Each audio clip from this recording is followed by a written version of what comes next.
Hello, everybody, and welcome to episode 139 of Super Switch Headz, the premier Nintendo podcast on all of the internet. My name is David Howe.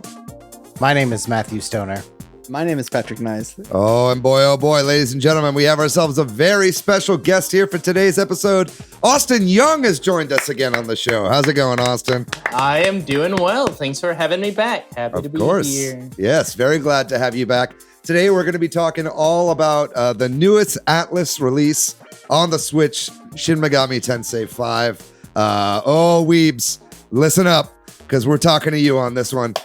This is going to be a great episode. I am loving this game so far. I was not expecting to like it that much at all, but I am totally addicted to it. We're going to be talking a lot more about that in the second half of the show. But in the first half, we have lots of news and rumors to talk about on today's episode. What do we got? We got an English translation of Nintendo's most recently quarterly report. Exciting. Doug Bowser does some more waffling on NSO. NPD numbers, Xbox and PlayStation news, and some recent releases that have been coming under fire as well. So if you're interested in that, be sure to listen into today's episode. Other than that, guys, how we doing? How's everybody's week? Pretty great. All good here. I had some friends over, where there's the concert in my backyard, and That looked awesome. surprised to hear is a quintet. They played a Gusty Garden Galaxy, which was a surprise to me. Put it in our Discord. It's great, no doubt. If Steam Gardens had won the debate, would they have played that instead? How dare you bring that up? If you have no idea what David's talking about, we had an entire episode of Gusty Gardens versus Steam Gardens. It's Gusty Garden versus Steam Gardens. It won by a sliver. Yeah, it won. Gusty Garden won. So be sure to check out that episode. Yeah. I was team Steam Gardens as well, Matt. Yay. Yeah. Am I the only Gusty Garden stan on this episode right now? On this episode. Yeah. That's all right. For now. Patrick, how's your week, man? I don't know. It's had some ups and downs. Things are generally all right. I got some more paid game writing work, which is great. And Awesome. There's just been some illness in our house, so I that's feel been a you. little difficult. But I think that's going around this time of season, this time of year. Mm-hmm. But I'm all right. Very good. Yeah, I've been doing okay. I've been doing a lot more Pikmin Bloom, trying to take walks every day. Didn't do shit yesterday. I sat on my ass, and that was nice. But other than that, I've been trying to level up and shit like that, and so that's been kind of fun. I went to the eye doctor today too, so next week your boy's going to be wearing some glasses on the show, so don't freak out too much, everybody.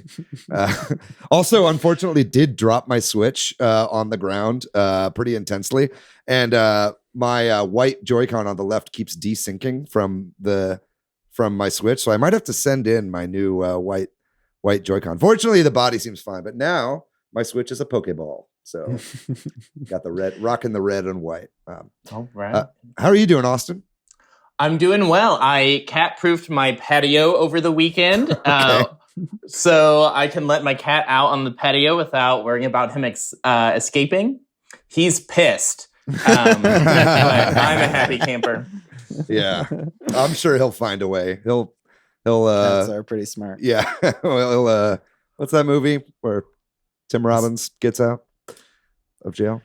Anyway. Shawshank Redemption. Yeah. Shawshank Redemption. The Green Mile? You know that movie where Jail Tim movies. Robbins gets out of jail? Come on. Yeah.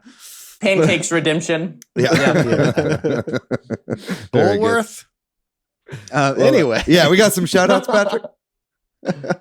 Yeah, so last week we did an episode about stolen consoles where our friend Robert Segovia shared story about a lot of his video game equipment getting stolen, and this caused some of our listeners to share some stories of their own. Our friend Cena talked about a couple of stories about another house party, somebody stealing some games, that very common theme, and also about their older sibling going to college and taking some of the systems and games and losing them, which happened to me as well. Yeah. my older brother was like, "Can I take the Super Nintendo to college?" And I was like, "Yeah, I guess so." I lent a bunch of PS2 games to my friend, who then sold them all on eBay. Oh, what? Yeah, I was pretty pissed off.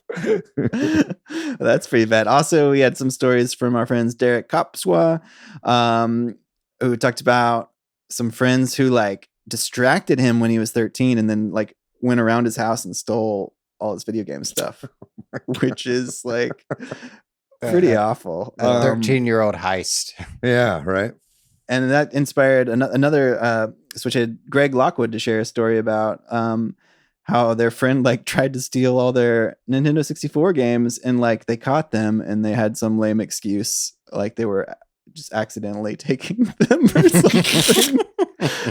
Oh, I thought my bag was your shelf. I was putting them back. So, yeah, that was interesting to hear. Thanks. We love to hear from our viewers. So please share any thoughts you have on this podcast. We'd love it if you'd share our podcast also online, like and subscribe on YouTube. And also, we've got a giveaway that's still ongoing, right? That's right. Yeah, we're still giving away a copy of Super Monkey Ball Banana Mania for the Nintendo Switch, graciously provided from our friends at Sega of America. So just as a reminder, I think this is going to be the last week this thing is running. Make sure you share an episode, hopefully this episode of Super Switch Headz on Twitter or Facebook or Instagram, and be sure to use the hashtag Switch Headz. That's Switch Head Z. Share that on social media, and then everybody who has used that hashtag and has shared an episode, you will be in the running to get this copy of David's Game of the Year, Super Monkey Ball Banana Mania. Is it his Game of the Year? I don't know. You'll have to listen to our Golden Head episode. If you're listening to the podcast version, come on over to the YouTube version because I have our hashtag spelled out in a little thumbnail. Switch Headz. That's 2 H's in the middle and a Z at the end. Look, guys, Matt does a lot of work on these thumbnails. Okay, so make sure you subscribe to YouTube so you can see all the great video content we're producing. Smash it, ring it, do whatever you got to do. Yeah, ring that bell. Okay, so we will talk about the news and rumors for the week. So as David mentioned, the quarterly financial report at Nintendo happened. We talked about it last week, but as often happens, the investor Q&A section gets translated into English a little bit later.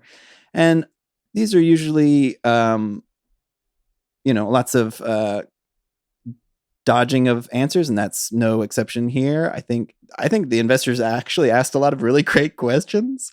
There's like questions about competing with other platforms and as going forward, and questions about how they're planning to use their IP outside of games, and about the semiconductor shortage. But the answers are all just kind of Furukawa dancing around and giving businessy responses. But perhaps the most interesting question that actually got somewhat of an interesting response was about Mario and the differences between like 2D and 3D Mario games. Mm-hmm. An investor asked this question and they put it in here. And Miyamoto answers and talks about kind of like how they have evolved a little bit, and about how moving forward, they want to expand 3D Mario in new ways, which is just another sort of non-answer, but maybe one of the more interesting things in here, I thought. So yeah, that's that. It's always worth reading, but it's kind of, I don't know what the word is. I just think it's nice it's nice that he's saying that they want to keep experimenting with 3D Mario at this point. I thought Odyssey was a great game, but it certainly felt like a 3D Mario game, and I think that Bowser's Fury felt like a really fresh step in a new direction for 3D Mario, while still like feeling like a 3D Mario game at its core, So if whatever they do next is in that same vein, or pushes the ideas that were kind of put in place by that game forward, I think that we're in pretty good hands. Yeah. And then in sort of continuing this theme of non-answers and corporate speak, Doug Bowser did a couple of interviews actually with 2 different publications. He talked to The Verge and also to the Washington Post. And so there are articles, and I highly recommend reading these too. Same sort of thing. It's interesting to hear what is discussed, but it's the same sort of thing. Like, I think they ask him about Joy-Con drift, and he gives the same answers that one Nintendo developer said, which is obviously their official line, that they are constantly making improvements or whatever. And then also addressed, I think they must have asked him about the Nintendo 64 expansion pack and emulation and all that, and sort of a non-answer. We take the feedback seriously. Yeah, that was a total non-answer. That was kind of frustrating to see, actually. Even it's like I read these interviews with Doug Bowser, and I'm like, I know he does stuff, but it's like, what does he really do? He just parrots the official line on all these things in interviews. That's what he does. He's like, Daddy NCL won't let me talk about this, even though I probably really want to. Yeah. But perhaps some of the interesting things that he did say in these interviews is about sales numbers and about the OLED, which we didn't really have October numbers in this financial report stuff that came out, but we do have some now from this. This kind of ties into the NPD numbers that came out recently too. But the Switch sold apparently over 700,000 Switches in October, and over 300,000 of those were the OLED version. And apparently that's enough to put the Switch back up in the North America and in the US rather as the top selling console. But people want their OLEDs, I guess. Yeah. And didn't it also say in that interview that a large portion of the people that were buying OLEDs already owned a Switch as well? Oh, that might be right. Yeah, I think so. Yeah. I think one of the interesting parts that they talk about in the Washington Post is they have a new series of ads featuring celebrities. Yes. Like Neil Patrick Harris and Christina Aguilera. It tells us like they're picking particular celebrities to target a particular audience. So everyone loves Neil Patrick Harris and PH. Maybe for Christina Aguilera, maybe they're targeting. Everyone loves Christina Aguilera. Yeah, like wait a minute. I don't know. Everyone loves Neil Patrick Harris. And then you're going to seg into talking about Christina Aguilera. Yeah, like, do they? And do people not like Christina Aguilera? I don't know. I didn't mean it to sound like you that. I just said it. I implied it. Reflections from Mulan. Yeah. There was an Aquafina ad about a year ago, and I felt very targeted in that moment. I was like, they're speaking directly towards me. Matt, do you ever rebuttal or response? No, I don't. I just it just comes from a place of ignorance of like who's the audience for Christina Aguilera? That's the question that I'm posing. I don't know either. That's kind of what was the show? What are you giving me shit? How dare you? Well, but I wanted to latch on to giving you a hard time, Matt. But like also the Neil Patrick Harris thing seems very interesting because of the movie he's doing, which we should have probably put in these show notes. We should The talk Matrix? about that movie. No, is Neil Patrick Harris in The Matrix? Yeah. He's like Neo's like therapist or whatever. No, is it called 8-Bit? 8-Bit Christmas. 8-Bit Christmas. Yeah. So yeah, this just got announced within the last week. You're right. You said it best, David. It's Jingle All the Way, but for Nintendo. Yeah, Jingle All the Way with the NES instead of Turbo Man. Yeah. So clearly this is to tie in with that, right? Jingle All the Way, by the way, as a quick aside, is my favorite Christmas movie of all time. And not only is it my favorite Christmas movie of all time, it's one of my favorite movies of all time. I just fucking love that movie unapologetically. Like for a while, I loved that movie. And then I got older and I was like, oh, I like that movie ironically. And now I'm just like, no. I just love that movie. I think it's great. I think it's one of the few. I love Christmas movies. I'm looking forward to this 8-Bit Christmas, even though it looks like a little cringe.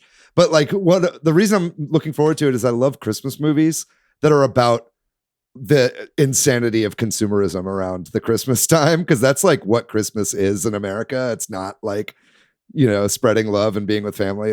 I like that it's a little bit cynical, you know what I mean? So I'm looking forward to that. Jingle All the Way, similarly, I feel like I burnt out because I just watched it constantly as a child. Yeah. And recently watched it as an adult. I was like, I was right to be obsessed with it. It slaps. Yeah. It's really good. Yeah. What? Ta-ta, Turtle Man. This is I a saw Jingle that. All the Way podcast now. Dude, add it to my list of podcasts. I saw that movie in the theater, and I was like, that was disappointing. And I haven't watched it since. Here's my favorite part of any Arnold Schwarzenegger movie is the fact that they all take place in an alternate reality where nobody ever questions why there's an enormous Austrian bodybuilder living in their neighborhood. It's like he's just a part of their world, and no one ever is like they never explain his accent or anything in Arnold Schwarzenegger movies. They're just like he's just here. Anyway, we can move on. Well, so to bring it on home, celebrities, Nintendo chose them for a purpose. What that purpose is, I don't know. But it just shows us that they got tons of money to give to celebrities to endorse these products. Brie Larson did a sponsored post about Metroid Dread on Instagram or whatever. Yeah, stuff too. Yeah. I mean, she's just a big Nintendo fan anyway, and has been for a long time. But it was like, you know, she was like, I've always looked up to Samus as a role model or whatever. It was like half sponsored content for Nintendo, half like her pitching to Nintendo to cast her in a live action Metroid movie. So we'll see what happens there. I can't tell what's an advertisement anymore. That's true. Who influences the influencers? What? And talking about this is now we're getting real off the rails, but I'm taking us there. You talking about you pretending to like a movie ironically, but actually liking it. I read some interesting article about how like the cycle of coolness is broken, and now the idea of liking things ironically or unironically is just like this huge mess, and like you. Like we live in the weird times. Yeah. Like cats. It's like anytime I want to go eat at Chili's on 45th and Lamar, people are like, do you want to go eat there ironically or do you really want that? Does it matter? Yeah, not to Chili's. Okay, to bring it back to what we were talking about, you were talking about Metroid Dread. Also in these interviews, and also from what we should talk about next, which is the NPD group, we got some Metroid Dread sales numbers. Which show that it is the fastest selling Metroid game. Yeah. So apparently it sold over 800,000 copies, over 850,000 copies in October, which is best launch for that series. And that's just in the US. Yeah, so that's a good question. I don't know, because Doug Bowser's numbers are that, and that could be, I don't know. That's a good question. But I do know that it's also was on the top of the charts in on the NPD, and maybe I can find if they give us a number there. I don't know that they do, but I know it was on the. And that's just physical in the NPD numbers, but I'm not sure about the numbers that where The Verge and Washington Post are pulling these. I think so. Either way, we think this thing is hitting. What is the number everybody's been talking about that's going to be like the big success numbers if it hits 3 million by the end of this year, right? Like with the holidays and everything. You guys think that's possible? It's possible. Brie Larson Doesn't seem keeps like a doing lot. spots for it, maybe. yeah. Maybe if they make that Brie Larson film. Man, fucking gamers would lose their shit if Brie Larson was cast as Samus. I think it'd work. I think it'd be fine. Yeah. But I don't know. NPD, which is the video game sales numbers in the United States. Yeah, so Metroid Dread was leading for the Switch, and then Mario Party Superstars, and then your standard like Mario Kart 8 Deluxe, Smash, Animal Crossing. Yeah. And then I think I always think this is interesting because seems to have been a recent trend, is that so all this comes from Matt Piscatella, who works for the NPD, and you can check him out on Twitter and to get all his info about it. And he talks about mobile gaming and how October was the 8th consecutive month that US consumer spending on mobile games has exceeded $2 billion. And so mobile is like year on year way up. Everybody's buying those temporary planting pods for Pikmin Bloom, I guess. Or I thought you were going to say, like, is this NFTs or like NFT and gaming stuff or something? I don't think so. I don't know. But yeah. I think it's just good old fashioned microtransactions. Yeah. Good old fashioned microtransactions. Yeah. So I don't know. Big month for Metroid Dread, obviously. Apparently it doubled the previous franchise best, and it was like the third best selling game in the North America just generally, which Yeah. again is limited to physical, where some of the other ones aren't. So Yeah, I mean, if it if it gets to 3 million this year, then that's almost the highest selling Metroid game ever. I mean, other than I guess Metroid, I think like maybe the original Metroid sold a little bit more, but I think Metroid Prime sold like 3.2 or 3.4 million or something like that. So if it can hit that in the first year, that's a really, really good sign. And that means that we'll be seeing a lot more Metroid coming soon. Even though we know we have Metroid Prime 4 coming, it's like, this franchise needed a big boost like this with Metroid Dread. And so I'm glad to see that they're getting it. cool. And then just quickly, also we get Japanese numbers. We talk about these every once in a while, but Switch is also selling very well there with the OLED model and the Switch Lite and the Switch all at the top of the hardware charts in Japan. And Mario Party Superstars has been on the top of the charts, the weekly charts there, in early November. So Great game.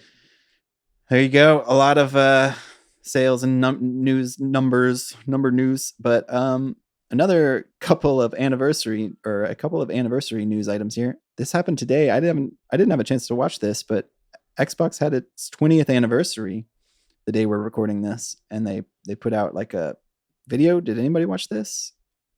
Yeah, Matthew? I watched it. It was great. It just talks about the history of Xbox. They did a teaser for the new Halo television show, and they talked about a 6 parts documentary series on the making of the first Xbox.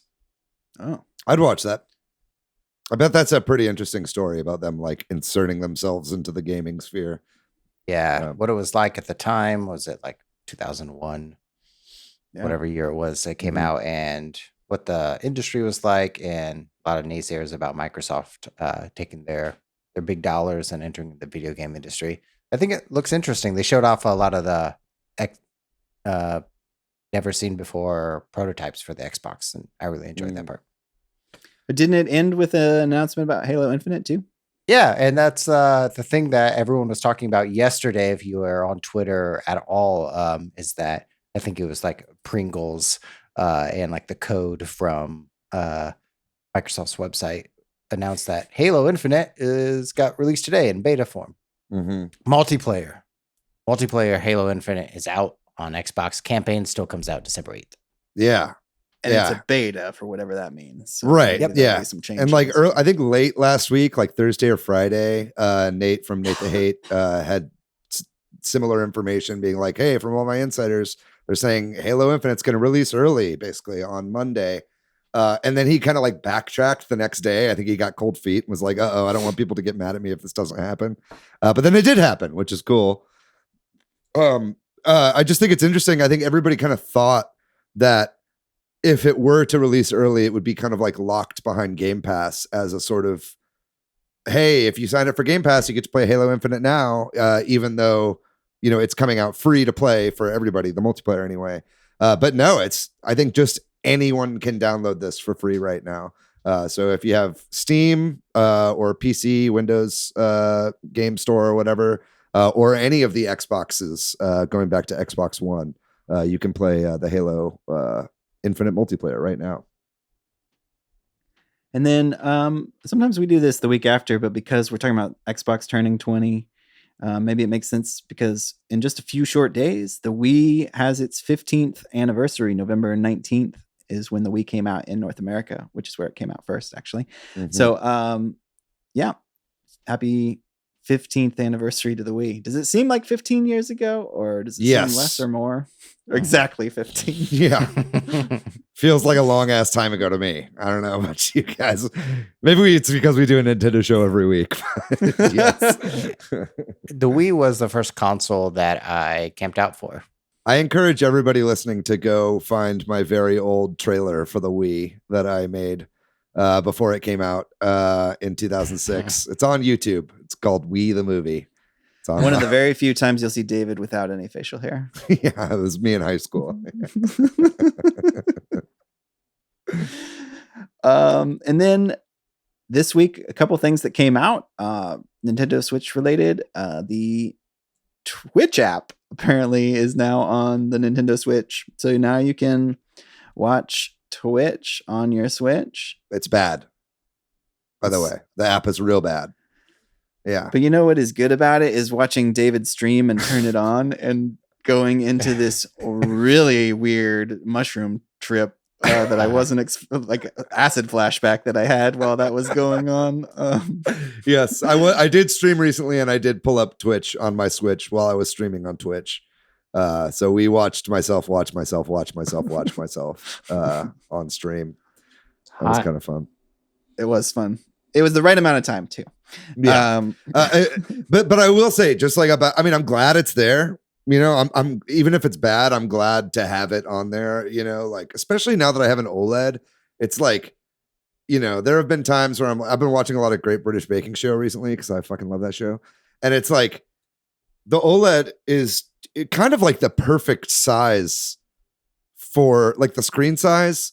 If you were to like set it down on your bed as you're like falling asleep, if you want to have it like right next to your head, like I wish that Netflix was on there, you know what I mean? For that, it's like a little bit bigger than my phone, but not as big as an iPad. You know, it's kind of like great for bedside viewing of television stuff. So I'm glad it's on there. It just is really shitty. Like if you go, there's like a thing, you can't even like go to your own profile on there, or all the. It's just really bare bones and very laggy, unfortunately. But I'd still love more shit. You know, I'd love HBO Max on there. I'd love Netflix on there. I think they should put more streaming apps on there, but everybody's been saying that since day one. Also came out this week is the Zelda Game & Watch. So this was announced back at the beginning of the year, I believe, right? When they announced Skyward Sword. Mm-hmm. Or maybe not then. Maybe when they showed off Skyward Sword in the summer. I can't remember when this was announced. Honestly, now I'm summertime sounds right. It was. Right. Yeah, it was that. It was the E3 Direct, right? E3. Yeah. Yeah. So here we are, and David's got his right there. It's pretty. Nice little green. Beautiful. Yes. Yeah. You can play the clock. Which I'm doing right now. You can play the clock. Yeah. You can play with time. Seems dangerous. Yeah, it's sorry, that was an inside joke from before we started recording. What David is doing is making a Scatman John reference. That's right. Yeah. Everybody look up the song Time by Scatman John right after you watch the We the Movie trailer. If you're like me too, you're like, who is Scatman John? It's the Scatman. I'm the Scatman. Anyway, no, this thing is great. It's got Zelda 1, Zelda 2, and Link's Awakening on it, plus a Game & Watch game with Link as Mr. Game & Watch.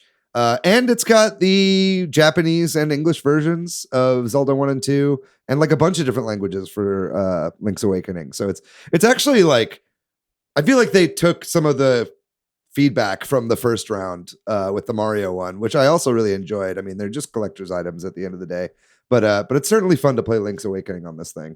I'd recommend getting it if you're a Zelda fan. Also, I don't know if you can see on camera, but yeah, you can kind of see it. It's kind of got like an Apple style. The Triforce kind of lights up through the plastic on the back, which is kind of a fun Easter egg. But and that is kind of like it of the Zelda anniversary merch. Is that right? I feel like they had more planned, but then they were like, there's no way we're going to get Breath of the Wild 2 out. And they'd much rather like hype up Zelda stuff the same year that Breath of the Wild 2 comes out. So sure. I think this is pretty much it. It was like this, and then like Black Milk had some like Zelda dresses that they're pushing. But other than that, yeah, not too much else. It's $50, right? For this thing? Yeah. Yeah, $50. It's a little steep, but I don't know. Like I said, I'm the guy that has a PlayStation Classic, even though I don't play it. So I'm totally okay with these things just like sitting on my shelf and looking pretty. You're rich in gaming gear. Yeah. No, I'm just stupid with my money is what it actually is. Yeah. Well, our next two items are also things that have come out, video games that have come out on the Switch, and they have wildly different receptions and reviews. The first up, the Grand Theft Auto trilogy just came out. And it is not looking that great, right? A lot of fans, especially. I think it's got a pretty low Metacritic fan. I think it's score. 0.5, I believe, is the user rating on Metacritic right now. At least the last time I checked. Yeah, it's not looking super good. The company who made this is the same company that made the mobile ports. And so they basically ported the mobile versions of the game to Unreal Engine 4. And then that's caused a lot of different issues. And it's got lots of performance issues. Like on the Switch, it's not uncommon for the game to dip down into the single digits as far as frame rate is concerned. It pretty much never holds a solid 30 frames per second, especially when you're driving. There's lots of pop in and stuff like that. So it's not looking super good. This is one that I was like planning on getting, but then I didn't because like no reviews came out and like no Switch footage came out before it was released. And I'm glad I held off because it seems like there's a lot of patching to do in order to get this thing to a good state. Yeah, one thing that's pretty atrocious is when it's raining in the game, none of the raindrops have transparency alpha channels, so it just looks like these white blocks that it's really hard to navigate if it's raining in the game. Yeah. It's like it only hails. Yeah, basically. exactly. Yeah, or rains lasers. Yeah. Yeah, and like this game was taken down from some of the PC stores because some of the old files were still in the port. Like all of the like original songs, like Michael Jackson's "Beat It" was in there, and then there's rumors that the Hot Coffee mod was in the San Andreas port. Yeah, I don't know if that one's true, but I did also hear rumblings about that. Yeah. I believe every rumor that I read. Yeah.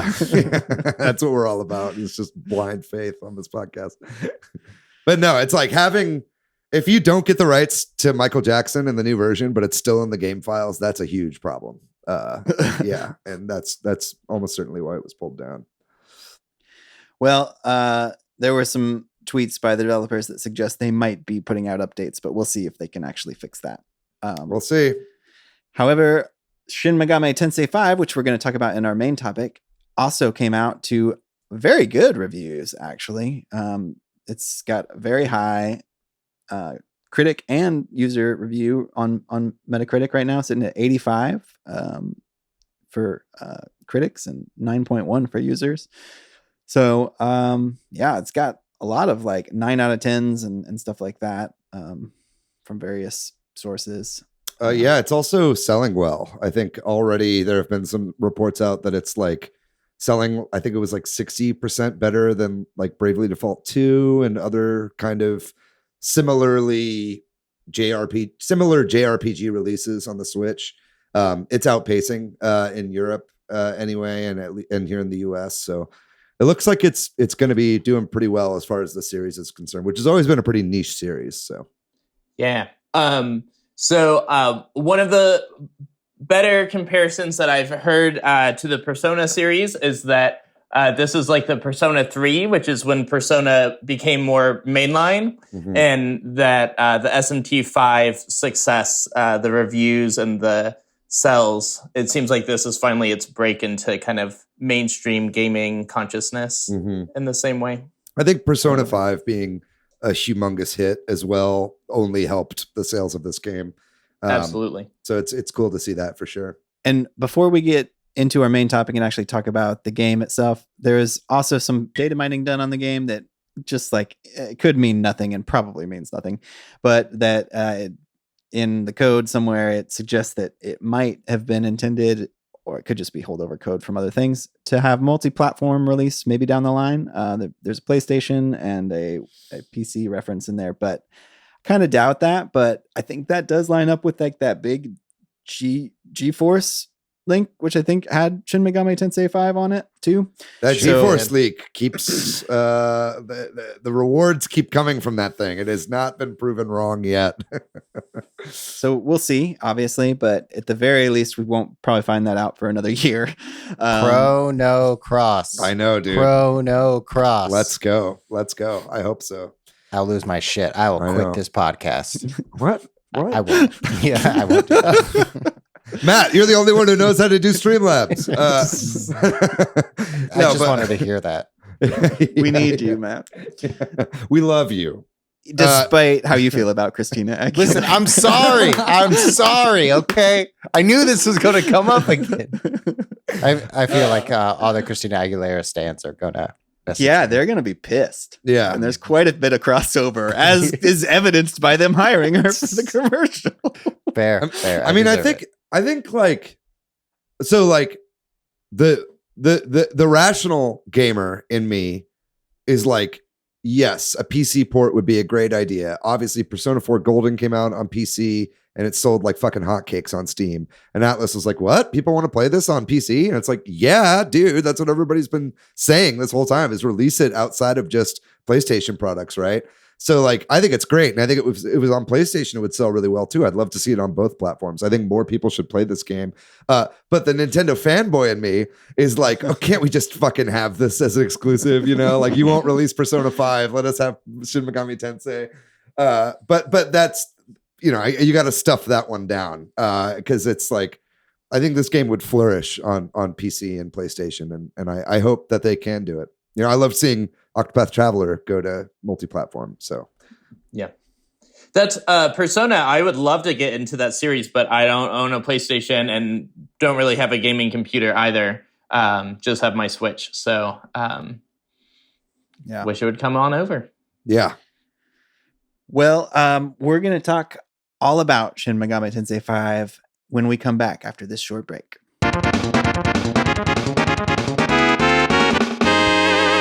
All right, we're back, and this week we are talking all about Shin Megami Tensei V, which just came out this past Friday, November 12th, it came out on the 12th. I think there was, maybe it came out on the 11th somewhere, but anyway.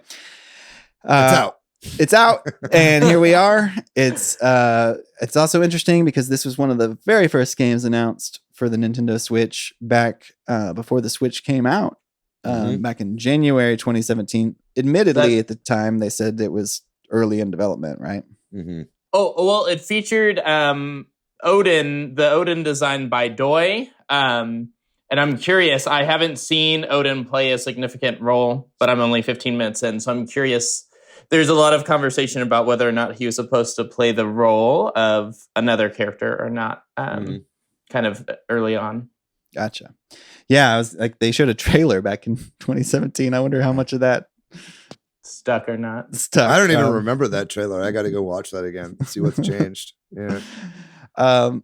So this is obviously the fifth mainline, if you will, Shin Megami Tensei game. I don't know a whole lot about this series. I do know from researching it for this that apparently they're based on a book series, a Japanese sci-fi book series called, or translated as presumably, Digital Devil Story. Megami Tensei.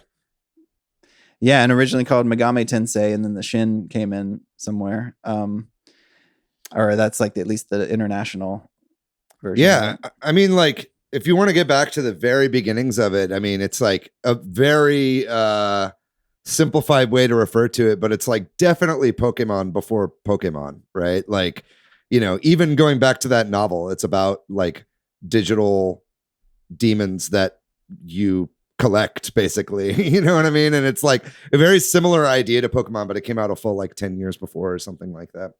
What I like to pitch it as sometimes is like, I grew up Southern Baptist grandma, little mama, thought that Pokemon was demons and they were here to steal my soul. And it's like, no, grandma, that was Shin Megami Tensei. Yeah, exactly. No, Pokemon they're just monsters. Yeah. So yeah, apparently the first video game in the series, or that ties in, came out back in 1987. So this has been around for quite some time. And then the sort of mainline games, the first couple came out on the well, I guess they came out on multiple platforms, but on the Super Famicom, on the SNES. I don't know that they actually ever came to the West. Is that on the SNES? No. On NSO though, in the Japanese version of Super Nintendo Entertainment System, Nintendo Switch Online, you can get I think is it If that's on there? Shin Megami Tensei If. And it's one of the games, or maybe it's even a couple around there, but you unfortunately have to know Japanese in order to play them. Right. Yeah. But you can go back and kind of see like where the series came from if you grab a Japanese Super Famicom app. And so there's been a bunch of games in this series that not just the main numbering, tons of games, as well as the spin-off games like Persona. We kind of hinted at is a spin-off of this, which is arguably bigger, at least right now. We'll see. Yeah. So yeah, and I don't really have any experience playing any of these games personally. My first experience was with Devil Survivor Overclocked on the 3DS. And I actually became a bigger, or like what got me into Atlas RPGs was Etrian Odyssey, which is still like a very niche, but that's what got me to check out more of the series as well. Mm-hmm. Yeah, and you've played a couple of them, maybe 4 you played through? I played 4, Shin Megami Tensei 4 for the 3DS. Actually, right after the like more recent announcement trailer for this one dropped, not the 2017 one, but the one like a year-ish ago. Mm-hmm. And I was like, man, I really loved Overclocked. I should go back and see if I can experience these games. So 4 on the DS, I downloaded like the day after. Awesome. Well, I mean, we're not like any major expert then on the series. A lot of it's Japanese only too, and that kind of thing. But that gives you sort of a brief overview of it. I mean, maybe Austin or anybody who wants to, maybe we can just talk about what defines these games, or at least what makes the Shin Megami Tensei game. I mean, we kind of talked about the Pokemon collecting aspect, and then demons, digital demons. So, like, what makes them different than any other role-playing game? Absolutely. I would say that if you are someone who grew up with Pokemon, but you have returned to that and it doesn't quite scratch that itch, this is something to check out. And what I find really appealing is that you customize your demons as you move forward. So Pokemon, you kind of hold on to the same ones, but it's like you throw them into a blender. And so you're mixing and matching their skills. And so you're constantly growing your team for specific challenges that are coming up. And so there's also a sense that if I played again, even if I have the same demons, my loadout would look very different. Right. Yeah. But yeah, Pokemon is the kind of game where, you know, you kind of grow attached to the monsters that you get, and they're kind of your friends. And like Shin Megami Tensei and in Persona as well, it's like they're just tools, you know, and it's like don't get attached to any of them, because like the whole loop of the game is, you know, talking to these demons and getting them onto your team and then immediately fusing them with other demons. And it's all, like you were saying, Austin, it's all about the abilities that they have and what they can do for you in battle versus like what they are, you know. They're definitely, it's like a proxy for their abilities. So like taking a quick step back then, it's like a turn-based role-playing game where you encounter these demons, and in addition to fighting them, you can recruit them through dialogue options, right? Mm-hmm. Yeah. And sometimes they all have like personalities, and sometimes you're successful, sometimes you aren't because of that. And the answers are not always the same. So if you encounter the same monster, there's no guarantee that it's the same path of conversation that'll get them to join your team. That Meemaws and Peepaws that are out there, they're going to be mad that you're talking to demons. But that's all part of the game, baby. You're trying to recruit them on your team so you can beat other demons. Look, ultimately, we're trying to fuse these demons, Meemaw. Yeah, I'm pretty sure the ultimate goal of this game is to defeat Lucifer. So it's like, that should be like on everybody's. Like, we're using Lucifer's friends and powers against him. Yeah, exactly. Or them. Yeah. We're ultimately Team Mammal is what I hear you say. We're a Mammal podcast now. I mean, I think there's probably other elements of the game that we could talk about, but one big one that this is my first experience in this, but the difficulty of these games is sort of a notable thing. I understand that generally speaking, compared to other, turn-based role-playing games, they're on the harder side. Mm-hmm. For me, that is personally part of the appeal, and I'm playing on hard, but you can also, there's hard, normal, easy, and even a safety mode now that is that's like free DLC. Yeah. I'm playing on normal, and I am not a huge JRPG guy. I mean, I love JRPGs in theory, but I find myself frustrated by them oftentimes. But I will say, playing on normal, it's definitely challenging. I wouldn't describe it as hard.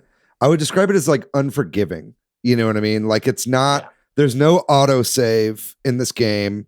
You know, it's like if you don't constantly go to a ley line and save your progress, like you could lose, you know, it's whatever. All of a sudden you get blindsided by somebody and you're like not prepared for it. And you've just lost like hours of progress, you know? So it's like, it's a game that's really teaching me to think a lot about what I do before I enter battles. And it's also just drilling into me. It's like, if you're even close, even if you just like level up once, just hoof it back to the ley line and save. Because it's not worth going back, especially if you've done a bunch of demon fusions since then. Redoing all that stuff can be a huge pain in the ass. But it also makes the encounters that much more like impactful, and it forces me to strategize a lot more than I would otherwise in any other JRPG. And in many JRPGs, I feel like there's that grind portion that you're just mindlessly doing it. And girl, you cannot drop your guard when you are just doing the normal gameplay. And a normal like world encounter can drop you if you are careless. And I like that. I feel like it does keep me mentally stimulated and engaged in a way that other RPGs can feel kind of stagnant at times. Yeah. And it's not entirely unique to this game, but it does have a lot of different elements. Each enemy is weak or strong against them, and you don't know the first time you encounter them, which is, again, that's in other ones, but I feel like that adds to the difficulty. Yeah. If you've played a Persona game, you know basically what the battle mechanics are like in this game. Yeah. And what is unique, and this was implemented in Persona recently, I understand. But SMT3 premiered the when you hit the weaknesses, you get extra turns. And so it's not just extra damage. And it's the same with if you miss, you lose 2 turns. So it's like doubly punishing or doubly rewarding for both you and the enemies. Press turn, that's the name of it. Right. And so it feels really great when you have taken 8 consecutive turns around and you're just dominating, but then that can turn quickly on you with a missed attack or a wrong element. Yeah, I think that's the big shift that I wasn't prepared for. Like I read that this game is hard, but everything that I've read or comments never defined what makes it so difficult. And it's like the average enemy can destroy you unless you're like really paying attention. Yeah. I just want to give a shout out to David. You were streaming this the other night, and Medium Quality Adam, friend of the show, was on in your chat, and he said, "This ain't Dragon Quest, y'all." And I thought that was really funny when talking about the difficulty. It's not like a Final Fantasy or a Dragon Quest where it's just a numbers game, right? And that's like what makes it. I think that's what's making it so addicting for me. What I'm really enjoying out of it is that whole extra turns within your turn. Is press turn? Is that what you said? Press turn. That's right. Yeah. That whole system is incredible. I think it's like such a smart thing to do because it's like it makes you really. Because what I generally do in RPGs, it's like, okay, I'm just going to pile everybody on this enemy, then I'm going to pile everybody on this enemy, then I'm going to pile everybody on this enemy and call it a day, right? But I've got different monsters on my squad or different demons on my squad that have different elemental abilities, right? And if all of the monsters that I'm fighting have different weaknesses, then I'm going to spread it out so I can get those weaknesses because every time you hit a weakness, you get an extra turn up to an extra duplicate of whatever your turns are, right? And so it's like it really forces you to strategize during it, and then when you pull it off and you defeat the enemy in one round, it feels amazing because it's like if you've just been mindlessly bashing attack or just focusing on one and knocking them out, you would have never been able to do that, and you would have taken a lot more damage. And so it's just a really great battle mechanic that I really enjoy, and it's like Persona 5 does it as well, which I played recently, but I think this does it way better, and it's like it even makes more sense, and it makes more sense within the world as well, which I love.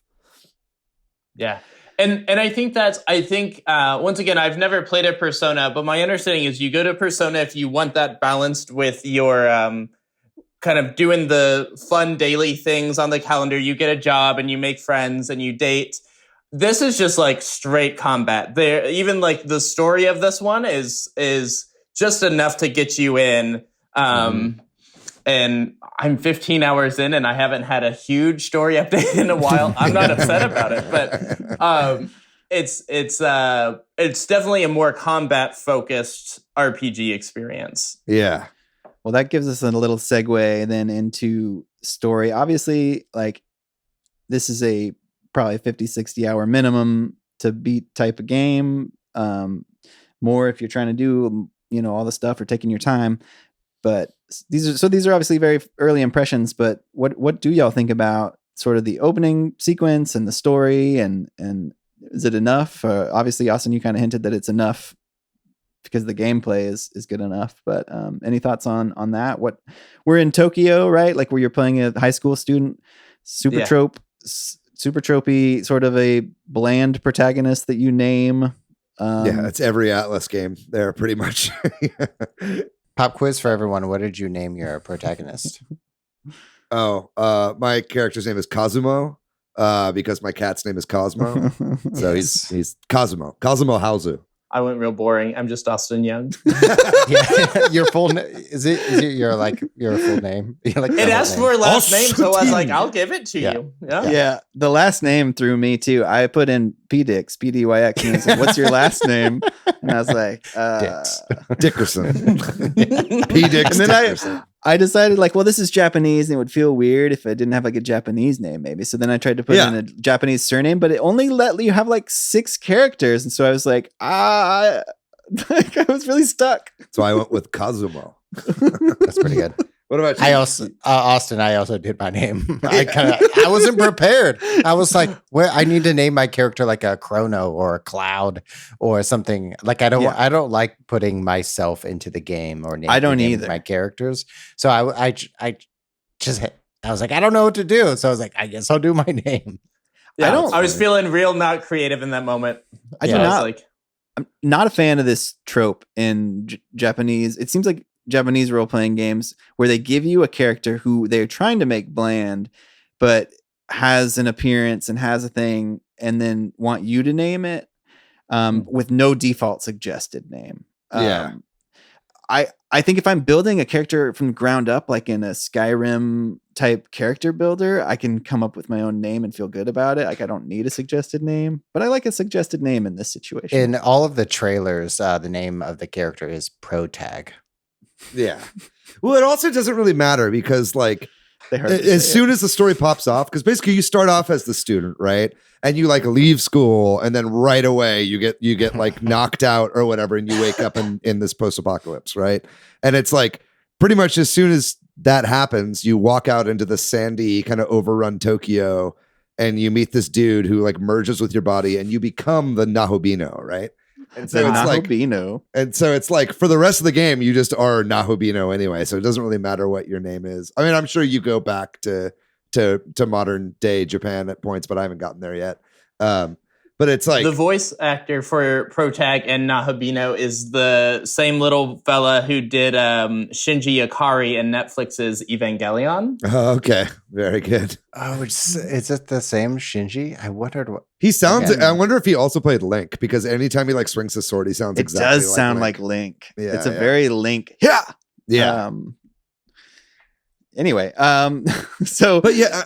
There's not much story. I guess there's not much story, but I think that maybe we should instead let's in the notes not so much just story, but maybe story and tone, right? Because like I think what sets this game apart, from other RPGs, and especially what sets it apart from the Persona series, and and again, apologies for making a lot of Persona comparisons. People online are like, they're totally different games. I'm like, they're really not. It's just Persona has like social shit added on top of it. You know what I mean?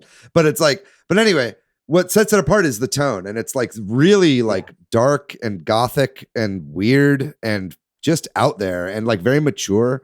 And it's like, and it's about gods and angels and demons and shit like that. And in a way, it like kind of blends. It's like this great blend of like Eastern and Western religion kind of into one world. And I find that kind of stuff fascinating. It's just like, it's just got a really great like tone and feel and vibe to it. And it does, like you said, it pulls from all kinds of different religions and cultures for, I mean, like demons is the broad term, but it's all of these different deities or spirits from like Celtic to Buddhist and just once again, Chinese. this whole range. Yeah, like that tone. Maybe we can talk about the art and music then, because that's what helps strike that tone. And the music I wanted to talk about is you were talking about, it feels very like sort of dark and mature and all that. Yeah, the music is really like, I wouldn't say I love the music. I'm not saying it's not bad, but I feel like it's very like dissonant or it's like a My Bloody Valentine album. It's like very like, it's like shoegaze almost, you know? It's like screeching reverberant guitars with like dissonant vocals over it. Yeah, it's pretty awesome. Yeah. It's not bad. I just like it's not like calming or like I'm gonna whistle this later or something. You know? Like, it is not Persona there, right? Like, Persona is like you're fucking jamming out, and this is more like you're scared now. There will be times where like my balls crawl inside of my body because of the music shifts. Yeah. I want to see you, Patrick. I want to see what other JRPG songs that you do whistle. That I whistle while I do the dishes. Yeah. The I don't know. It's like what is that? Like a the Final Fantasy battle. Yeah, music. I mean, you're right in that it's not like super memorable, but I think that's because it's like so formless. You know, it's like. I mean, I don't even know if formless is the right word. It really is shoegazy. That's like the only way that I can really describe it. It just reminds me of like a shoegaze album, and it's like, it's got like kind of an edge to it and stuff, but it's noisy, but it's also got these kind of melodic elements to it as well that kind of like blend the beauty and the kind of terror of what's happening in this game, kind of, you know, form the music, I think. Yeah. I also it's very similar to SMT3 in the fact that humans are gone and the world is supposed to be, Tokyo is inhabited by demons, but I feel like graphically we're now able to realize that a little bit more. So there are the demons that you fight, but then there's one like hanging out on a car hood ready to talk to you and like give you a mission. And so the feeling that some of these demons are just kind of hanging out and living a life feels more realized maybe in this game than in previous installations. Yeah, and it looks nice. I think the art and the like, my wife came in when I was playing on the TV and she's like, "Oh, that's pretty." Even though it's a desert wasteland that it's because she just saw the mermaid. The blue haired. The mermaid is one of my favorite new designs for sure. Yeah, the demons and all that. There's interesting aesthetic to all of the art. I had something I want to say and I lost it. So I don't know if y'all have any other thoughts. No, I mean, the Nahubino's design is insane. It's certainly like before I knew that was a boy, I was like, wow, they have a very pretty girl as the lead. And it's like, no, that's just a boy with long, luscious blue hair and just eyelashes to die for. We love androgyny. Bring it. Yeah, exactly. No, but like that character is really well designed. Just all the characters are well designed. What do you guys think of like the world though? It's kind of got that like Dune spice look. You know what I mean? With like kind of the sparkly sand, right? That's all around you at all times. I think also like the cinematics and the cutscene type stuff is actually pretty well done and like brought me into it a lot. Like some of the early stuff. It's well shot. Like all the shots are really well framed. Exactly. They're really well framed. And I felt like playing this, I was like, this feels like what video games should do for cutscenes. Like they were pretty short and well, like little timed within like that dialogue that I think is also in Persona where it kind of is fuzzy and is right where you have a dialogue options. I like that. That feels really cool. It feels gamey. I've been taking hella screenshots in this game. Unfortunately, I think it's maxing out the RAM and you cannot take video in this game, which I have tried a couple times. But yeah, I've been taking hella screenshots just because everything's so pretty. I mean, we kind of hit a lot of the major points. What have we not talked about? Is there anything that y'all want to make sure we cover here? Well, I think just visually, if we're still talking about the visuals, I think the game is gorgeous, docked. I think the game is a little hard to look at in handheld, unfortunately. I think it's just like, it's kind of that same problem that like Xenoblade and Xenoblade 2 had, where it's like just a little bit too detailed at too low of a resolution to really be a pleasurable experience for me. And especially on the OLED, it's like the first game I've played on my OLED that I'm like not into playing handheld, just because I feel like it's running at like, 540p or 480p or something like that in handheld. It's not hitting that 720. At least maybe it is, and it just like is more jaggy or whatever. But it's like the game looks beautiful docked, and I think it just gets a little too scrunched, and there's not any anti-aliasing or anything, and so it's just kind of, it's a little hard for me to look at in handheld. But I think docked is the way to go on this one. I will say, we were talking about designs earlier, and Masayuki Doi kind of took over as the chief demon designer for 4. And he redesigned initially for 4 the Pixie. So you get the Pixie pretty early on, and they've brought it back to the classic Pixie design. And 4, some of his designs were hit or miss for the fan base, but once again, I feel like all the new demons presented in this one, the mermaid being one of them, I've just been blown away. No, they're gorgeously designed and really well animated as well. It's like, if you want to kind of bring this back to Pokemon, it's like, there are like 2, I think you posted this in our group chat, Austin, but you gave a list of like the number of demons in all of the Shin Megami Tensei games, like including the Persona games. And it's like, this kind of falls about right in the middle. It's like 214 or over 214. I think maybe that doesn't include the DLC demons. The DLC ones. Right. But it's like that all of them are really well designed with bespoke animations for each of them as well. And in the lead up to this game, they've been doing, just like constant trailers, like showing off all the different ones with all their designs. And you can see why, because they put a ton of work into it. And it's like, it really shows. And it's like, I think this is what like Pokemon fans wanted out of Sword and Shield. It's like them all just kind of like doing the same thing, like felt really robotic. And I didn't ever really bother me when I was playing that game. But now that I play this, I'm like, oh, this is why this game took like 5 years to develop. It's like they clearly put the time and energy and thought into every single one of these. Even if you're just going to grab the demon and immediately fuse it and never see it again, it's like, they all have their own distinct personalities. They all have their own distinct kind of attitudes and stuff when they talk to you. And I don't know, you can just really see the love and care that went into this game. I love it. Absolutely. And in SMT4, there, like you said, there were over 400 demons in that. So I feel like the fuse rate was constant, which makes sense. When there's 400 demons, I was not settled with a demon as long as I am for SMT5.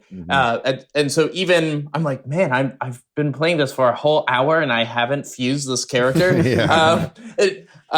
For people who are new, that might not feel long, but coming off of SMT4, I'm realizing I'm keeping the same roster for longer, but I think the essences help that because you can. We should talk about that. Yeah. Well, it's just another way to customize both the Nahabino, but your other demons as well. Is you collect the essences of creatures and you can assign their skills to new creatures that you've got in your party. It won me 2 boss battles at this point, going back and playing with the essences. Yeah. And the game is really good too about like when there's a big battle coming up, the monsters that will be around the area beforehand are like, they're there for a reason. It's like you're going to have someone coming up who has a weakness that you could like take some of the essence of that creature and put it to someone else you don't have to necessarily just grab that one and fight with that one. But it's like, if you take elements of that character and fuse it with another one of your members of your party, create something new, you're going to be way better off fighting any of those big battles that you have. And so it just does a really good job of kind of like incrementally making you better. And it's like, and it's good because it is so hard and it's so unforgiving that it's like having that ahead of time is always a good kind of indicator of what you should be doing without overtly being like, hey, this is a rock gym coming up. Make sure you have some grass types or whatever, Like, I think they do. It's a really good natural way to do something like that for battles. They make sure you always have the right tools in your toolbox, even if, once again, people are putting them together differently. within their roster. Should we talk about like the other designs in the game, like Gustav and what's her name? Is it Sophia? The two sort of people that you go to regularly to buy things or upgrade or what have you. They have really nice designs, I think, as well, and personalities. I've got a little crush on Gustav. the I weird, would sell the him weird my little soul green in a nymph. second. Yeah. Yeah. Yeah, He's got a really great voice actor, that's for sure. Yeah, all the voice acting is excellent in this as well. I've been playing in English, but I love all the English voice acting. I love that. I love that there are basically Koroks in this game too. But unlike Koroks in Breath of the Wild, which do nothing, like, I mean, I guess they do. They kind of unlock spots in your inventory or whatever. But in this, they're not called Koroks. What are they called? Minami or something like that? Something like that. Yeah. But they're just kind of like scattered throughout the world, which gives you more of a reason to want to like explore. Because it is like an open world kind of that you're exploring, even though it's kind of like segmented really well to where you're still moving linearly, but you have a lot of exploration. And having those there, they give you glory. And whenever you get glory, you can unlock miracles that are like increase your main character's abilities or can make your demons have more, skill slots or whatever as you move forward. And so having that kind of like little drip feed of stuff that advances you in the game is part of what makes it really addicting to me. I feel like it took a lot of what is interesting in gaming from Breath of the Wild of the exploration, but didn't lose its identity. It's still Shin Megami Tensei, but has this exploration that feels reminiscent of Breath of the Wild or other Switch games that have that large world environment feel. Because that's pretty new to this series, correct? I know Persona's done it a bit, but like for Shin Megami Tensei used to be kind of like, or early ones are just like you're in a 2D. It's like a first-person dungeon crawler, the original ones. Yeah. And so this one's definitely got a lot. It's modernized to a way that makes it a lot more palatable for a modern audience, for sure. Well, anything else before we call it on this one? I will say, if you're playing this and you're like, man, if this game just was chunkier on story, SMT4, go back to that, because I would say it is a more story-oriented game. And we're talking about, like, this is playing with dark themes and it feels dark, but since SMT4 was still working with 2D, the screen would go black and you would get, like, blood splatters, and the story got dark in a different way. There was some character-on-character violence that will live in my mind that truly shocked me in a way that no game has done before or since in SMT4. Does SMT4 have a sexy mermaid? They got some sexy corpses, but no mermaids. I'll take it. Yep. Every SMT or Persona game has some sexy demons. Sounds great. I mean, Yeah. I'm just very surprised by this game. For me, I have never played any game in this franchise, and I haven't played Persona either. And playing this game, I know we're all playing it right now. It feels fresh and unique. I've played plenty of JRPGs and like a Xenoblade Weeb, and this seems different. And it feels great to play a different game that is both challenging, that's turn-based, it's familiar but different. And I think that's really refreshing for me for the 2 hours that I spent on this. Yeah. This game is definitely more my speed than like Xenoblade personally. I think it kind of marries the things that I like about Xenoblade with everything else that I like about JRPGs. Like I like a good turn-based JRPG, right? But this feels like it's got the expansiveness of the open world of a Xenoblade while feeling, not like an MMO so much where you're just kind of like mashing a button over and over. I'm like, actually thinking about what I'm doing quite a bit more. And not to say that you don't do that in Xenoblade as well, but I'm pretty kinda sure you just implied it. Christina Aguilera. is yeah, you're real just upset. constantly mashing the Christina Aguilera button whenever you're playing Xenoblade. No, but it's like, it's just way more my speed, right? And I think it's great that there are multiple kinds of RPGs. You know, it's like, it's why Nice it was save, very, yeah, right. See, I'm wrapping this up in a way that's going to make Matt not quit the show. But it's like, you know, it's like the same reason that people were kind of like turned off of Final Fantasy VII Remake with that being an action RPG, right? It's like, I think this just keeps that turn-based stuff working really well while adding in the stuff that makes it feel modern and up to date. Yeah, I'm gonna be playing this game right after we finish talking here. I did not expect to be so pulled into this game. I expected to play it for a couple hours and put it down, but I really enjoy it a lot. How many hours do you have into it, David? I'm like about 7 hours into the game right now. Yeah, not so much. I also like, I was streaming and I was just hearing from a lot of people that they were having a lot of issues with that Tokyo Tower boss, which is like pretty much the first boss in the game.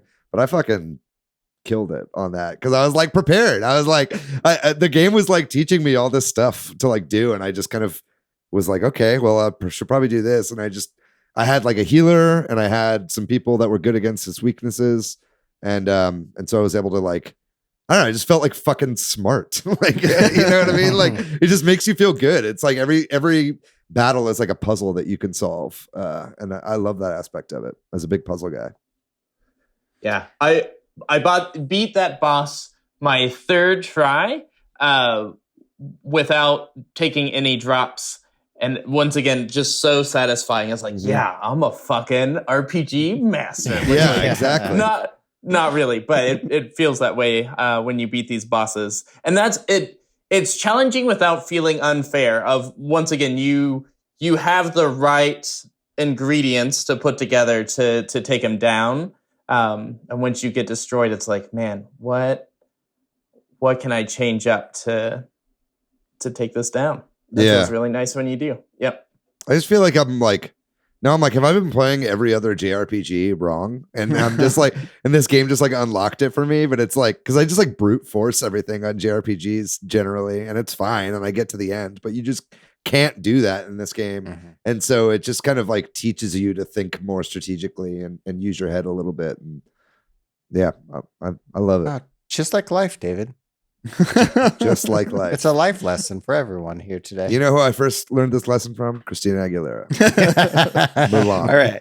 Well, we should wrap this up, but I did also want to mention, in addition to having Austin on because of his enthusiasm for this series and game, also Austin and I are going to be doing sort of a spin-off podcast called Optimal Fusion, kind of like we did for the Fire Emblem game, Optimal Pairing, where we're going to talk about our playthrough. And so keep an eye out on the Switch Headz feed for that in the next week and a half, 2 weeks. We'll see. Hell yeah. Have you guys already recorded something?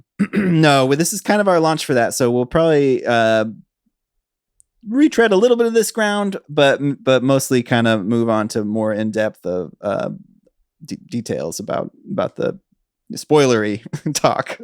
Hell yeah. Well, Patrick's got multiple spin-off podcasts now. We need to do our own spin-off yeah, podcast. y'all do one too. Yeah. It's when Chrono Cross comes out on this GeForce Link. Well, I've already got I'll do the Jingle All the Way podcast, and then Jingle Heads. Jingle Heads. Jingle. Oh no. What drug is Jingle Heads? That's like a Quaaludes or something. It's just good old fashioned consumerism, baby. Hell yeah. All right. Well, we're gonna stop there. We'd love to hear from our listeners and viewers your opinions on anything we talked about Shin Megami Tensei. And we will take a quick break and come back and talk about other games we've been playing recently. All right, so I don't have anything new to report. Just playing Animal Crossing and Smash and Pikmin 3 with my son. And then other than that, playing Shin Megami Tensei. And I talk about all those other games a lot the last several weeks, so I don't think there's a whole lot of new things to report, but I'm still addicted to Smash and Can you give us a hint as to what game you're currently working on, Patrick? I know you said you're writing for a video game. Yeah, no, I can't. Is that it's NDA'd? Yeah, it's NDA'd. All right. Well, Let us know when we can purchase it so we can support you. Yes. Can we guess? No. you wouldn't probably. Yeah, okay. It's World of Tanks. Yeah, Are you, damn are it. you, All are you right. ready for World of Tanks? It's Plants vs Zombies JRPG edition. Yeah. Plants vs. Zombies vs. God. Finally, someone's got to take him down or them down. I'll go next. I'm also similar to Patrick. I've been playing lots of Smash, and I've been playing it quite a bit, and it's frustrating. And I've been trying to be more quiet while I play it, but I still say that's not what I did. Damn it! But I think David, you got in my head. You're living rent free there, because all I can think about is, am I bad or is the input lag bad? It's the input lag, dude. I promise. It might be both. I can't tell. Who are your mains these days? Palutena, almost 100%. Exclusive. 10% Bowser Jr. But I almost love Bowser Palutena. Jr. Yeah. I'm a big Bowser Jr. fan. Oh yeah, I've got this poster up right now. There's a bunch of Bowser Juniors on there. What about you, David? What have you been playing? Good amount of stuff. I installed that Halo Infinite multiplayer beta, but I have not played it yet. So I'm not sure if I'm going to play Halo or Shin Megami Tensei after we finish this podcast, but it will be one of those.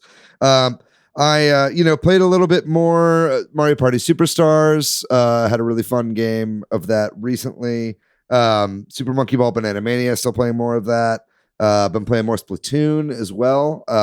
Would love to squad up with some people sometime on that game. Trying to get into the league on Splatoon 2.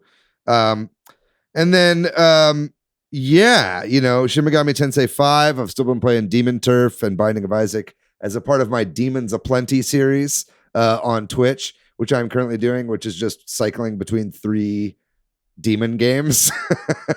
So Meemaws are unhappy about that, but what are you gonna do? And then I've been playing more Pikmin Bloom as well, trying to get some more walks in. I did a day recently where I actually walked the 10,000 steps during the community day, which I think is like, you read everything on the internet, it's like, you should walk 10,000 steps in a day. And I'm like, how the fuck do you do that? Because I was up there for like 3 hours walking. My feet were sore. But I guess you just don't get sore and you go faster eventually after a certain amount of time. But I don't know. We'll see. I'm not beating myself up if I don't hit that goal. And then lastly, I have been playing a little bit since we talked last week, Forza Horizon 5 on my Xbox Series S. And man, that's a fucking excellent game. That's got to be a contender for Game of the Year for sure. I think it will be. And yeah, that's just an incredible game. A huge open world. The whole thing is set in like this sort of fictionalized version of Mexico, and kind of in this little area that has all these different biomes in it. And I'm a big racing game fan. I didn't used to be when I was younger. And the majority of racing games that I play are like futuristic, kind of like F-Zero style racers that are a little bit more like fantastical than standard racers. But like playing this game with real cars in a real environment has been super fun. And I've been having a ton of fun with this game. I think it's fantastic. I think it's weird that they put out the Halo beta so soon, because like Forza Horizon 5 also recently came out and a lot of people are still playing that. And I think that there is a lot of crossover between those two games. But yeah, if you've got Game Pass, like check out Forza Horizon 5. It's a gorgeous game. It's probably the best looking game I've ever seen in my life. It looks better than real life. We're not even at photorealistic. It's just even better than that. So yeah, I've been really enjoying that game too. So I've got like too many fucking games, man. And I like wanted to pick up GTA and I've been wanting to pick up Star Wars. There's just a lot of shit coming out. So I'm trying to figure out exactly what I want to play. There are too many games even for me to stream at this point. Austin, what about you, man? What have you been playing recently? Pokemon Unite. I'm trying to keep up with that with season 2 starting. Excited for the release of Decidueye. I have been dipping my toes back into Animal Crossing. I was started a brand new island, so kind of doing the slow grind there. Trying not to speed through the beginning portions the way I did the first time. Kind of enjoying it at a leisurely pace. Now that you're not playing it like it was your job over the pandemic. That's right. When it was my only social life was talking to these fucking animals and fishing. Absolutely. And then I have been playing a lot of Dungeons and Dragons. I have 3 ongoing campaigns, I've been transitioning more into that than video games in my life lately. But SMT will pull me back in for a bit, for sure. Do you play those online? We do. We play them over Zoom. My brother, who lives in Chattanooga, joins us, but almost everyone else is here in Austin, Texas. But we started during the pandemic and keeping it going strong. Nice. Oh, and then I got Esther Perel, who is a famous sex therapist. She came out with a card game called Where Do We Begin? And that came in the mail. So maybe I'll keep y'all updated in the Discord how that goes. I have some friends who also got that card game. I'm interested. Awesome. Well, there you go. Cool. That does it for this week's episode. Thank you so much, Austin Young, for coming and joining us on the podcast. A pleasure. I am extremely grateful that you had me on. And thanks to MilkyWay.co does our website. Thanks to Corduroy does our music. If you're looking for me online, you can find me at PDYX. If you're looking for me, I am Christina Aguilera on Twitter. I'm Matthew, MATHYOU. If you're looking for me online, you can find me on Instagram at Brie Larson. No, just kidding. I'm pretty much everywhere on the internet at Monolith Fiji. And what about you, Austin? Where can people find you online? Cookie Cat's Quartz, all with Q's. Anywhere there should be a C on anywhere I want you to find me. There you go. Very good. And if you'd like to find our show on social media, we are at Super Switch Headz on Instagram and Facebook. We are at Switch Headz on Twitter. And then we will have a link to the Discord and Facebook group in the description of this video or podcast, wherever you're getting this thing. Please join our Discord community and our Facebook group. We'd love to have you. Discord is popping off recently. We might even be doing like a Secret Santa style thing in the Discord. So we haven't finalized the details on that, but if you listen to this right now and you're not in the Discord and you want to be involved in the gift exchange, please join us over there. We're doing lots of fun stuff on the Discord. And then remember, we got a giveaway, folks. Super Monkey Ball Banana Mania Game of the Year. It's incredible. It's out there. We got a copy for the Nintendo Switch. Fucking Sega themselves, Big Daddy Sega, gave us this copy. So if you want a copy of this game, please be sure to share this episode on social media, wherever, whatever social media you want, as long as we have access to it, which is Instagram, Facebook, and Twitter. And make sure you use the hashtag SwitchHeads. We'll be collating those hashtags together to see who will be the winner of this game. If none of you guys enter, I'm just going to assume that as a slight against monkeys, which I take that personally. Hashtag Michael Jordan. All right. That's going to do it for today's episode. Remember when he took that personally in that documentary? He's like, I took that personally. Anyway, it's a meme. That's going to do it for today's episode on Shin Megami Tensei V. What a fantastic game. If you haven't gotten it yet, consider doing so. It's fantastic. If we swayed you, go play this game. It's a ton of fun. I'm going to be playing it a lot more. And I'm not even a big JRPG guy. Thank you again to Austin. And we're going to be back next week with a brand new episode for you guys. I can't wait for you to hear what it is. So make sure you tune in next Wednesday. Until then, stay safe out there, everybody. Keep washing your hands. Get that vaccine. Get your booster. I'm getting my booster this Friday. So if I have a third arm next week, that's what happened. We love you guys very much. We'll see you next week. Bye-bye.